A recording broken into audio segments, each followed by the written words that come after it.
Vamos a continuar. Aquí en la reproducción sexual, ya va a haber el proceso de la gametogénesis, el que va a dar origen a la formación de células gametos o células reproductoras que se caracterizan por tener la mitad de cromosomas de una célula somática, ¿ya? Y la fecundación, que es la unión de dos gametos para formar otra vez una célula diploide que recibe el nombre de célula huevo o cigoto. Ya vamos a ver aquí en este esquema la espermatogénesis masculina en los vertebrados. ¿Ya? Entonces, vamos a ver cómo se origina el espermatozoide a partir de esta célula que se llama espermatogonia. ¿Ya? Esta espermatogonia, ¿cuántos pares de cromosomas va a tener en el caso del ser humano? Sería 46 pares de cromosomas o, perdón, 46 cromosomas o 23 pares de cromosomas, que es lo mismo, ¿verdad? 23 pares de cromosomas o 46 cromosomas. ¿Y qué va a pasar aquí? Esta espermatogonia va a tener el proceso de meiosis 1 y meiosis 2, ¿ya? Y en meiosis 2 vamos a obtener 4 células, pero con la mitad del número de cromosomas. Si esta espermatogonia tiene 46 cromosomas, las 4 células obtenidas van a tener ahora 23 cromosomas cada célula, ¿ya? Después de esto, cada célula va a sufrir un proceso de diferenciación, ¿ya? Y cada célula se va a formar los espermatozoides, ¿sí? A partir de la espermatogonia. Vamos a ver aquí el proceso de gametogénesis femenina en los vertebrados, ¿ya? Igualmente, vamos a tener la célula madre o precursora, que sería la ovogonia, con igualmente 46 cromosomas, ¿ya? ¿Y qué va a pasar? Esta célula ovogonia se va a dividir por meiosis, eh, dando origen a los ovocitos, ¿sí? Vemos aquí, ¿sí? Vemos aquí cómo de la ovogonia va a producirse 4 células con la mitad de cromosomas. Sería cada célula hija con 23 cromosomas. Y vemos aquí cómo va creciendo esta ovogonia, y alrededor de la ovogonia vemos cómo se está formando em, este folículo que le protege. ¿Ya? Aquí vemos todo esto. Vemos aquí, ¿sí? Cómo está formado ya 4 células. Aquí en este caso, recuerden, una célula que se formó va a tener mayor tamaño que las otras 3. La de mayor tamaño se va a llamar ovocito y las otras 3 pequeñas se van a llamar corpúsculos polares. ¿Ya? Entonces vemos aquí como la célula que más ha crecido, que es el ovocito, cómo sale de este folículo que ya se iba formando aquí. Miren, ya se iba formando folículo, pero aquí la célula que está dentro es expulsada del folículo y vemos cómo se forma el óvulo, ¿ya?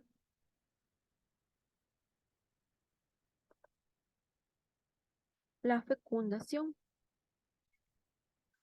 ¿ya? Entonces sabemos que la unión de un gameto femenino, que sería un óvulo, y un gameto masculino, que sería un espermatozoide, van a formar un, un cigoto o célula huevo, ¿ya? El cual es diploide, ¿sí? ¿Por qué? Porque recuerden que el ovocito era haploide porque tenía 23 cromosomas, y el espermatocito también, perdón, y el espermatozoide también era haploide. También tenía 23 cromosomas. Entonces, si sumamos los 23 pares de cromosomas más 23 pares de cromosoma del óvulo y del espermatozoide, en total serían 46 cromosomas, volviéndose así diploide este huevo cigoto, ¿ya?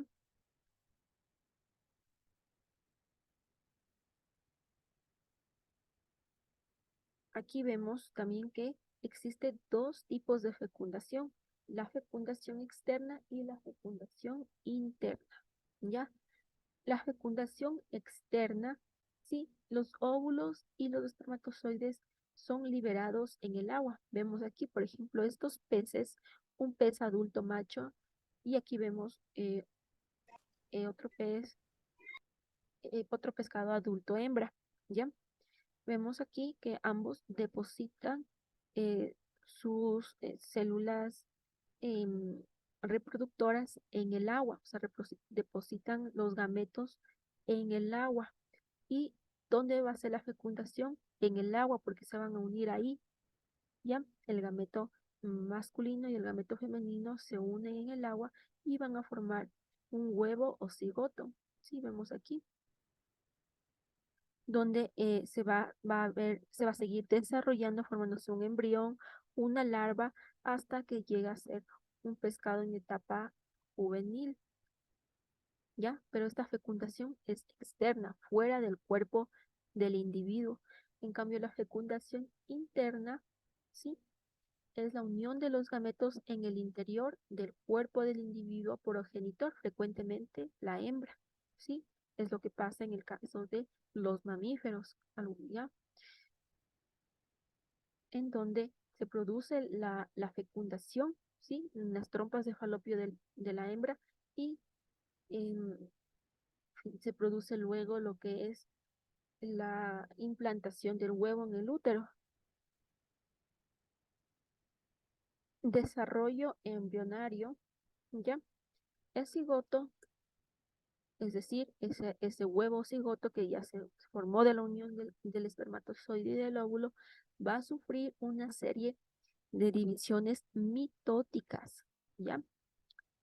Y luego diferenciaciones para desarrollarse y parecerse a su progenitor. Vemos aquí, miren, a partir del cigoto se va a dividir en dos células, luego en cuatro células, luego en ocho células, 16 células, 32 células, hasta que forman una mórula, ¿sí? Una mórula que ya tiene de 16 a 32 células, una blástula. Vemos como aquí estas células, ¿sí? Se agrupan de esta forma y en el centro ya tienen una cavidad que se llama blastocele y lo que está afuera son células del blastodermo. Esta blástula va a seguir dividiéndose sus células hasta formar, ¿sí? Una gástrula en el que se van a diferenciar capas de células. Y cada capa de células a futuro va a dar origen a diferentes órganos y tejidos del individuo. Vemos aquí cómo se forma esta cavidad, que es el blastoporo. ¿Ya? Aquí vemos cómo se forma otra capa, que es el mesodermo. Entonces, todo esto es el desarrollo del embrión.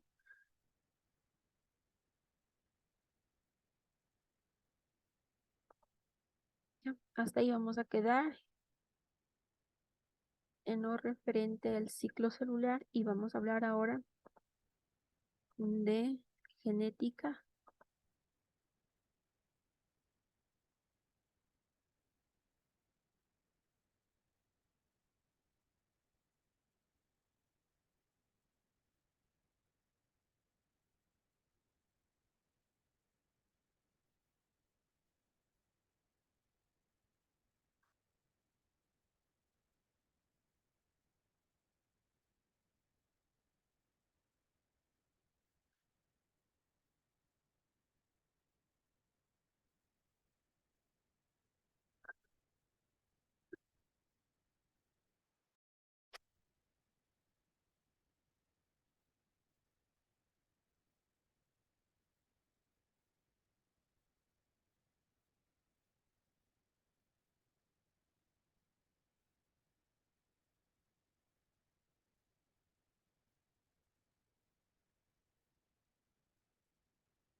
Vamos a ver.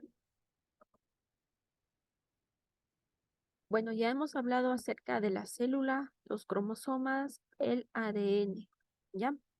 Ahora un gen, ¿sí? Vamos a conocer lo que es un gen. Dentro del ADN están los genes, ¿sí? Los genes contienen la información hereditaria de cada especie en un locus, que el locus significa la posición o lugar donde está ese gen, ¿sí? Por ejemplo, cuando ya vamos a ver más adelante que locus nos vamos a referir siempre a la posición donde está ese gen. Vemos aquí la célula, el núcleo, los cromosomas, el ADN y aquí dentro del ADN los genes, miren, los genes, ¿sí? Formado por las bases nucleótidas, ¿sí?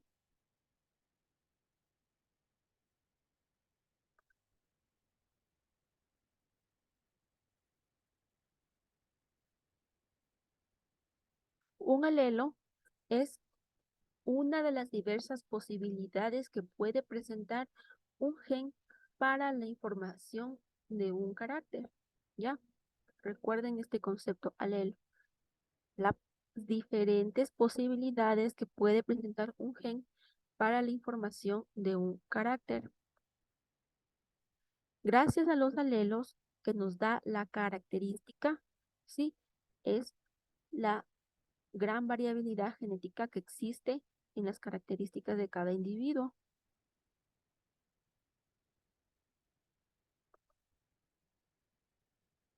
El genoma es un conjunto formado por toda la información genética de la especie y la información se localiza en un número fijo de cromosomas que constituye la dotación cromosómica. Vemos aquí, por ejemplo, un cariotipo, es decir, vemos aquí donde están representados los cromosomas. En este caso es un cariotipo del ser humano. Miren, desde el cromosoma 1 hasta el cromosoma número 23. ¿Ya? Entonces, vemos aquí los cromosomas, dos pares, miren, el par 1, el par 2, el par 3, en total serían 46 cromosomas, ¿ya? Y 23 pares, que es lo mismo. Miren como los cromosomas del principio sí son más grandes y los cromosomas, por ejemplo, 16, 17, 18, estos del final son cromosomas más pequeños con otra forma y el par 23 representan a los cromosomas sexuales. Miren, en la mujer sería X, X, ¿ya? Y en los varones XY, ¿ya?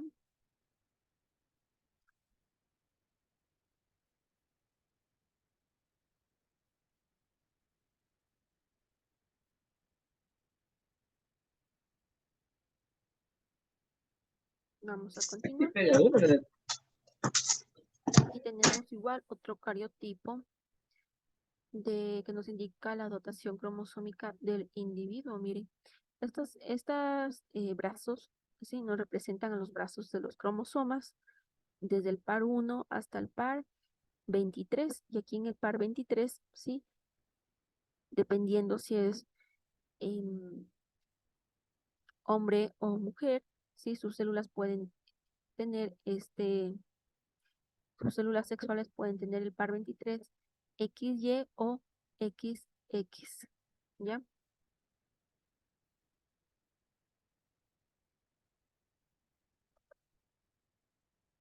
Y aquí vemos esta alteración que ya hablamos antes de la trisomía del cromosoma 21. Miren aquí hay una poliploidía, ¿sí? En la que lo normal es que haya dos pares de cromosomas, pero aquí en lugar, hay un triplete, hay tres cromosomas, ¿ya? Entonces es un proceso de duplicación anormal, ¿sí? Si hay tres pares, perdón, si hay tres cromosomas aquí, en el cromosoma 21 se llama trisomía del cromosoma 21 que da origen a los niños con síndrome de Down, ¿sí? Porque tienen este proceso de anomalía genética y la transmisión de los caracteres, ¿ya? Entonces, los gametos son células encargadas de transmitir la información genética a los descendientes y son haploides, es decir, la mitad de dotación de un juego genético, ¿ya? Entonces, los gametos producidos por un individuo son diferentes entre sí, ya que representan diferentes combinaciones de alelos, ¿sí? Y recuerden que los alelos dan una característica, ¿ya? La participación de uno u otros gametos en la fecundación es aleatoria, ¿ya? La herencia es la relación que existe entre los diferentes alelos que puede presentar un gen, ¿ya? Llamamos genotipo a la combinación de alelos de un organismo para un determinado carácter y fenotipo a la información que se expresa de un determinado carácter, ¿ya? Entonces, alelo, recuerden, es una característica. Por ejemplo, un alelo específico, por ejemplo, para el color de ojos, ¿ya? Entonces, alguien puede tener un alelo que le dé la característica que sus ojos sean negros, otro que tenga sus características para que su alelo diga, ella va a ser de color, ojos de color azul. Y así, ¿verdad? Cada quien va a tener un alelo con diferente característica, ¿ya? Entonces, vamos a ver aquí que esta información que está en los alelos de los genes, ¿sí? Se llama genotipo, ¿sí? Es lo que está en el gen y el fenotipo es lo que se va a expresar físicamente, ¿ya? Como vemos aquí en los ejemplos de esta mosca, ¿ya? Aquí vemos los cromosomas, ¿sí? Un brazo y otro brazo, dos brazos del cromosoma. Y aquí, en este locus, significa en esta posición, en este locus del cromosoma, encontramos un alelo, que sería un gen, pero con una característica específica. Encontramos un alelo, ¿sí? Que si tiene W, le vamos a llamar a este alelo W mayúscula. Y si es que tiene W mayúscula, eh, este insecto va a tener las alas normales, ¿ya? Un, un, ¿ya? Un alelo del padre y un alelo de la madre. Con W mayúscula tendría alas normales, ¿ya? Entonces el genotipo sería W mayúscula, y el fenotipo sería expresado como alas normales. Ahora, ¿qué pasa en otro caso? Sí, que W mayúscula significa un alelo de alas normales, ¿ya? No, y W pequeña, minúscula, representa un alelo para la característica de alas arrugadas. Sí, en este caso, este gen que está con letras mayúsculas va a dominar a este gen con W minúsculas, que significa la característica de alas arrugadas. Entonces van a ser un insecto con alas normales físicamente o genotípicamente, pero genotípicamente tiene un gen, sí, con un alelo con alas normales y otro gen o alelo con alas arrugadas, ¿ya? En cambio, acá vemos otro ejemplo, ¿sí? En el que tengo un gen que me representa con la letra minúscula, que sería un gen o un alelo, sí, para alas arrugadas. Y si tengo dos, por lo tanto, tengo dos genes, uno de la madre y uno del padre, con características de alas arrugadas, la mosca, pues fenotípicamente va a tener alas arrugadas. ¿Ya? Entonces, siempre recordemos que Los alelos dominantes, ¿sí? Lo vamos a representar con la letra mayúscula y los alelos recesivos con la letra minúscula, ¿ya? Por ejemplo, el color de los ojos, ¿ya? Fenotipo va a ser lo que se expresa físicamente, ¿verdad? Entonces, color de ojos oscuros van a ser dominantes a los que son de color ojo claro. Y aquí tenemos los alelos, ¿sí? ¿Sí? Que eso es el gen, ¿sí? El gen que está en el ADN, lo vamos a representar con letra mayúscula al gen dominante, que sería el gen para color de ojos oscuros, y con letra minúscula al gen para color de ojos claros. Aquí tenemos los genotipos, ¿sí? Tenemos aquí el genotipo, por ejemplo, eh, AA mayúscula, ¿sí? Son dos letras A mayúsculas, son genes homocigotos. ¿Por qué? Porque son iguales, ¿verdad? Ambos son genes dominantes, ¿ya? Acá tengo AA minúsculas, son dos genes igual, que son iguales, pero están en letras minúsculas, ¿verdad? Sí, porque son iguales, son homocigotos, pero este de aquí es homocigoto dominante y este de aquí abajo es homocigoto recesivo.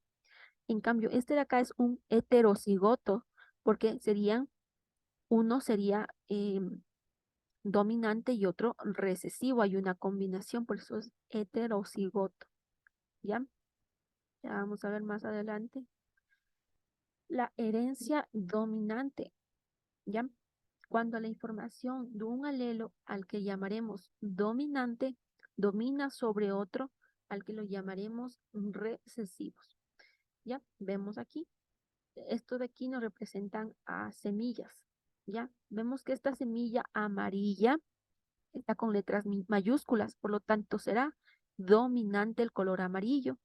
Y esta semilla verde está con letras minúsculas, por lo tanto será el verde un color recesivo. ¿Ya? Ahora, ¿qué pasa si combino estos genes homocigotos porque son iguales? Ambos son homocigotos, ¿verdad? Porque son iguales.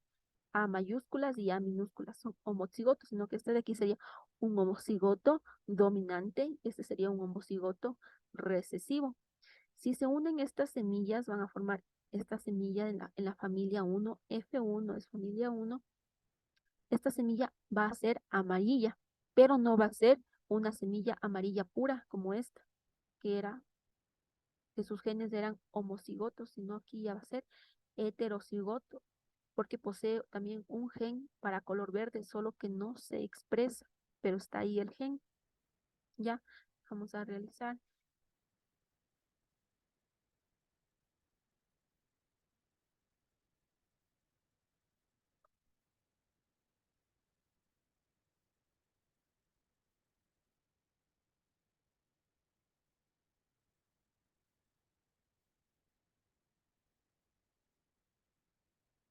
una tabla ya.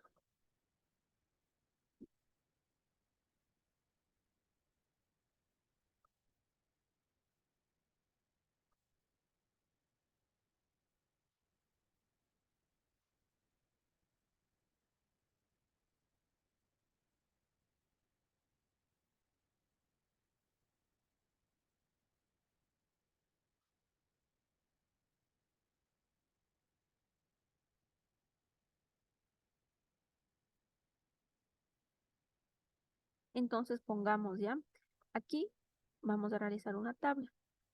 Vamos a poner aquí el gen o el alelo para la característica amarillo,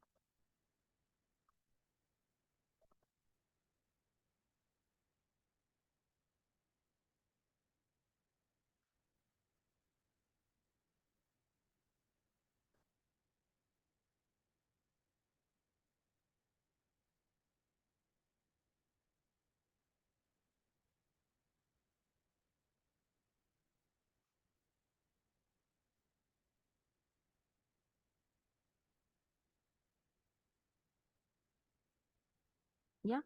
Aquí estaría A, ¿verdad? A mayúscula que representa amarillo dominante porque son letras mayúsculas de la semilla amarilla. Y acá vamos a poner A minúscula de la semilla verde y A minúscula de la semilla, de la otra semilla verde. ¿Ya? Entonces, ¿qué va a pasar? Se van a juntar las semillas.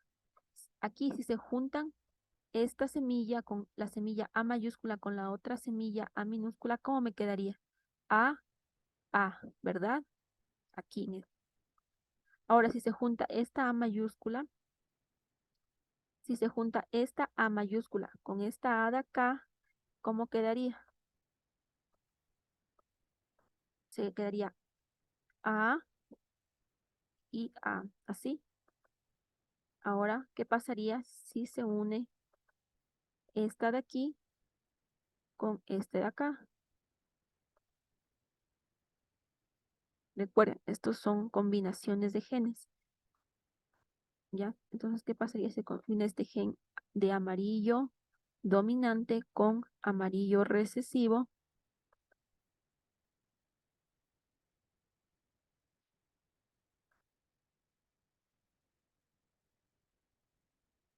¿Sí? ¿Ven? ¿Qué pasaría?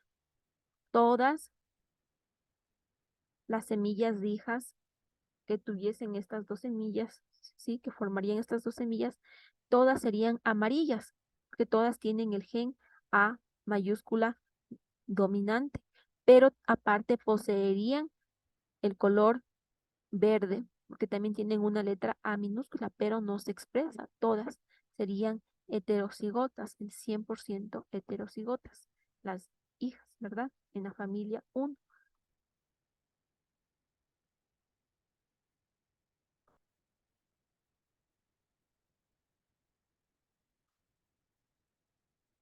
Entonces vemos aquí la herencia dominante. Continuamos con la herencia intermedia, ¿ya? En este tipo de herencia, el fenotipo de los heterocigotos es una mezcla de fenotipos de dos homocigotos. ¿Qué significa esto? Vamos a ver. Mire, aquí veo un cromosoma, otro cromosoma, y aquí veo un gen. Este gen tiene un alelo color rojo, es decir, una característica color roja, ¿sí? Acá veo otro gen, ya, igual que tiene característica color rojo. Acá veo otro cromosoma, pero que tiene un gen, ¿sí? Eh, con un alelo para el color blanco, ¿ya? Y acá tiene un gen para un alelo para el color blanco también. Estos son homocigotos, estos también son homocigotos. Pero ¿qué pasa si se une uno de estos con uno de estos? ¿Ya? Debería dominar el color rojo, ¿verdad? Entonces, si fuese una herencia dominante, nacería, por ejemplo, aquí vemos el genotipo, ya sabemos que es un gen para color rojo, y aquí vemos como en el fenotipo físicamente sería una flor roja. Y este de acá, como tiene el genotipo con un alelo para color blanco, la rosa tendría un fenotipo para ser eh, una flor de color blanca, ¿ya? Pero si se unen ambas, si fuese una herencia dominante, se obtendría una flor de color roja, ¿verdad? Pero ¿qué pasa? En lugar de producirse una flor roja, se produce una mezcla intermedia que sería una flor rosada. Entonces aquí no domina ni el rojo y tampoco domina el blanco, sino es una herencia, como vemos, intermedia, ¿ya? Entonces, si fenotípicamente la flor es rosada, genotípicamente va a ser heterocigota. ¿Por qué? Porque tiene un alelo para color rojo y un alelo para color blanco, ¿ya? Y aquí está representado R de color rojo y B de color blanco, ambas con letras mayúsculas porque ninguna domina, ¿ya? Aquí vemos la herencia codominante, ¿sí? ¿Qué pasa? Mire, aquí vemos este cromosoma vemos un alelo para color celeste que me representa que esta gallina tendría un fenotipo de plumas lisas. Y aquí veo otros cromosomas con un alelo de color azul que me representa que esta ave tendría plumas, como ven aquí, rizadas o onduladas, ¿ya? Entonces, en herencia codominante, ¿qué se va a expresar? Ustedes van a pensar que van a ser una gallina con alas, con las plumas totalmente lisas o plumas onduladas, pero no, van a ser mixtas, es decir, este fenotipo va a ser aquí en una localización va a tener plumas onduladas y en otra localización va a tener plumas lisas. ¿Y cómo va a ser el genotipo? Pues va a ser heterocigoto con un alelo, ¿sí? Para el gen de plumas onduladas y otro alelo para el gen de plumas lisas. Entonces, esto se conoce como herencia codominante, ¿ya? En el que se manifiesta ambos fenotipos, ¿sí? De los homocigotos. Herencia del sexo. El sexo de una persona, como saben, depende de de cómo sea la característica del cromosoma del par número 23 en su cariotipo, ¿ya? Aquí vemos un cromosoma sexual femenino y un cromosoma sexual masculino. Vemos aquí la diferencia de tamaño, que el cromosoma sexual femenino tiene los brazos más largos y aquí vemos como el cromosoma sexual masculino, y incluso vemos que le falta un brazo, aquí tiene un brazo pequeño, ¿sí? Herencia ligada al sexo. Ya, a ver. En esta herencia nos enfocamos en estudiar a los genes situados en el cromosoma X, ¿ya? Y que no se encuentran en el cromosoma Y, ¿ya? Entonces, recuerden, sí, por ejemplo, que la mujer tenía XX y el varón tiene cromosomas XY. Aquí vemos los genotipos para una enfermedad que se llama el daltonismo. Esta es una enfermedad en que las personas tienen una alteración en la percepción de los colores, ¿ya? Entonces, por ejemplo, lo normal, ustedes que ven aquí un círculo de color verde y los números 12 en color rosado, ¿verdad? Entonces, eso es lo normal, ver así. ¿Por qué? Porque tienen genes normales, estos genes de aquí, genes sanos. Pero ¿qué pasa en las personas con daltonismo? Ellos no pueden ver el color verde, por ejemplo.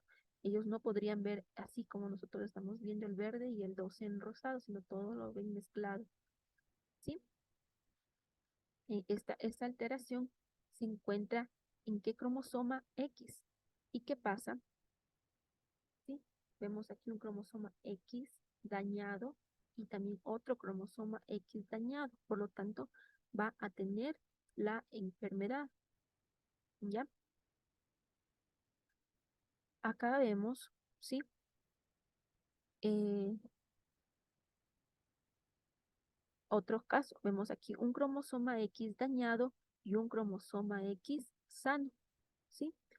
En este caso, ella no va a tener la enfermedad porque tiene un cromosoma sano, pero va a ser portadora porque tiene un cromosoma dañado y podría a su siguiente generación, ¿sí? Transmitir la enfermedad, ¿ya? Entonces, ¿qué pasa en el caso de la mujer?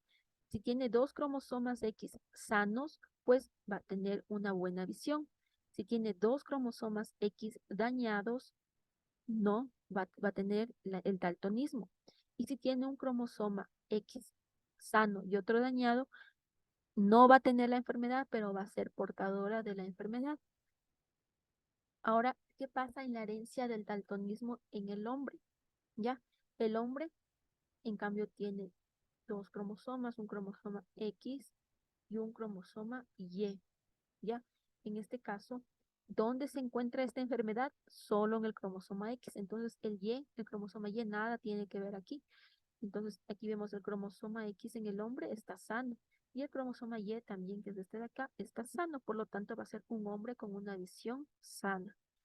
En este caso, vemos aquí que el cromosoma X del hombre está dañado, ¿ya? Y aquí vemos el cromosoma Y normal, pero la enfermedad del daltonismo se porta en el cromosoma X, por lo tanto, este hombre que tiene el cromosoma X dañado y el cromosoma Y normal, sí va a tener la enfermedad del daltonismo. Herencia de alelos múltiples, ¿ya? A veces hay más variedad en los alelos, ¿sí? Por ejemplo, el grupo sanguíneo ABO, ¿cierto? Cada quien tiene su grupo sanguíneo. Unos son del grupo A, otros son del grupo B, otros del grupo AB, otros y la mayoría del grupo O, ¿verdad? Entonces, ¿qué pasa aquí? ¿Qué pasa? Con estos grupos estudian a los glóbulos rojos. Estos de aquí representan una célula de glóbulos rojos, ¿ya?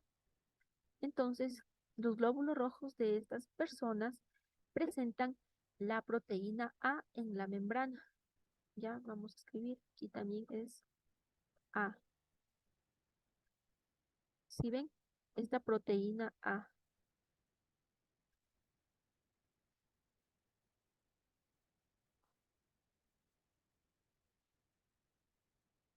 Esto que está aquí, ve, esta imagen está incorrecta. Sí, sería A. Entonces, los, las personas con grupo A, sus células de los glóbulos rojos van a tener una proteína que se llama A, ¿ya? Los que tienen sangre del grupo B van a tener glóbulos rojos que tienen otra proteína con otras características que se llama B, ¿ya? En la membrana. Y aquí los del grupo AB van a tener una proteína A y una proteína B. Y los que son del grupo O no tienen proteínas en la membrana del glóbulo rojo, ¿ya? En el plasma sanguíneo, es decir, en la sangre en sí, ¿qué va a pasar? Tienen anticuerpos que reaccionan con la proteína B, que se llaman anticuerpos anti-B, ¿no es cierto? Estos glóbulos rojos que tienen proteína A van a tener anticuerpos anti-B. ¿Qué significa esto? Que si le hacen una transfusión sanguínea de alguien que tenga sangre tipo B, esta enseguida la va a rechazar porque ya tiene anticuerpos para atacar a las proteínas que son de tipo B, anticuerpos anti-B. Ahora, los que tienen, los del grupo B, ¿sí? Que tienen proteínas B, van a tener anticuerpos anti-A, ¿sí? Entonces, ¿qué pasaría si alguien, si sangre tipo A se transfunde a alguien que tiene sangre tipo B? Pues va a reaccionar destruyéndola porque tiene anticuerpos contra las proteínas A, ¿ya? Ahora, los que tienen proteínas A y B no tienen anticuerpos, ni A ni B, no tienen anticuerpos. Entonces, podrían recibir sangre, ¿sí? De la de tipo A o tipo B. Y los del grupo O, en cambio, no tienen proteínas. Y como no tienen proteínas, tienen anticuerpos anti-A y anti-B.